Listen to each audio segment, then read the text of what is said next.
რუსთაველის გამზირზე სიმშვიდეა ტერიტორიას აკონტროლებს სამართალდამცველები, ისინი სწავლობენ ასევე ტერიტორიას, სადაც რამდენიმე საათის განმავლობაში იმყოფებოდნენ აქციის მონაწილეები.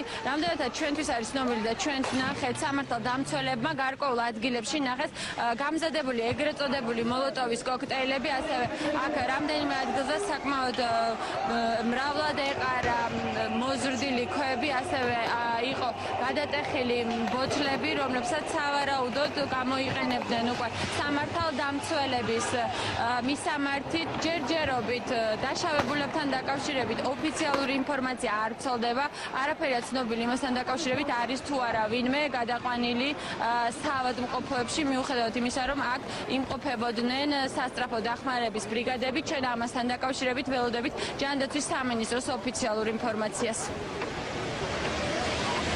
ნათია, შენ ახსენე მოლოტოვის კოქტეილები, რომელიც რუსთაველის გამზირზე აღმოაჩინეს სამართალდამცველებმა. შენ უშუალოდ ესწრებოდი იმ პროცესს, რაც რუსთაველის გამზირზე ხდებოდა.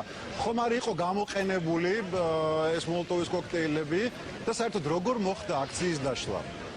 რაც შეეხება მოლოტოვის კოქტეილებს, ის რაც ჩვენ ნახეთ, მოლოტოვის კოქტეილის გამოყენება სავარაუდოდ აქციის მონაწილეებმა ვერ მოასწრეს, თუმცა მათ საკმაოდ ბევრი ქვა ისროლეს პოლიციის მისამართით. ასევე იყო, როგორც გითხარით, უკვე გადატეხილი ლუდის ბოთლები.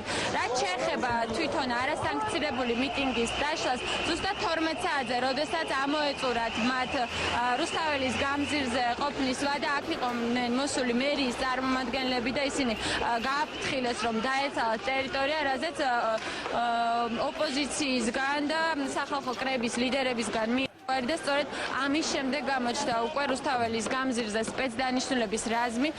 ჯერ იყო გამოყენებული სამართალდამცველების მიერ წყლის ჭავლი და ამის შემდეგ უკვე მათ მიმართეს სხვა ღონისძიებებს. აღსანიშნავია, რომ ჟურნალისტების მიმართ აგრესია პოლიციის მხრიდან არ ყოფილა, რასაც შეიძლება ვერ ვთქვათ აქციის მონაწილეებზე, რომლებიც მთელი საღამოს განმავლობაში საკმაოდ აგრესიულობით გამოირჩეოდნენ აქ მომუშავე ჟურნალისტების მიმართ.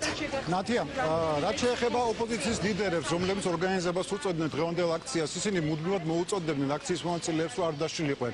როდესაც სამართალდამცველები შევიდნენ რუსთაველის გამზირზე, სად იყვნენ მაშინ ოპოზიციის ლიდერები, თუ იცი შენ? ძნელი სათქმელია, ვიდრე გამოაცხადებდნენ, რომ სპეცდანიშნულების რაზმები მოუახლოვდნენ უკვე პარლამენტის მიმდებარე ტერიტორიას, ნინო ბურჯანაძე, მისი მეუღლე და ასევე სახალხო კრების სხვა ლიდერები და ასევე ოპოზიციის სხვა ლიდერები, რომლებიც დღის ბოლოს გვიან-ღამით გამოჩნდნენ უკვე რუსთაველის გამზირზე, იმყოფებოდნენ პარლამენტის წინ სახალხო კრების მოძრავ სცენასთან.